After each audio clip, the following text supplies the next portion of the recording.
अस्सलामुअलैकुम। आपके सामने कुछ पेयर्स है सेल के लिए जो स्मॉल कनूर से। ये इसका हम एक पेड़ देख रहे हैं आप, ग्रीन चिक का, ब्लू पाइनएप्पल का। ये एक पेड़ है ब्रीडिंग पेड़, ये 5500 का है। इसमें नेगोशिएट हो जाएगा। तो जो भी भाई इंटरेस्टेड है ये वीडियोस को देखकर कॉल करें।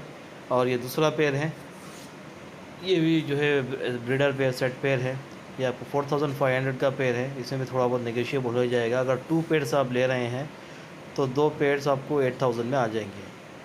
तो जो भी भाई इंटरेस्टेड है डायरेक्ट कॉल करिए। और तीसरे पे है ये कॉकटेल का पेड़, वाइट फेस का। फीमेल जो है अंडे दे रही है।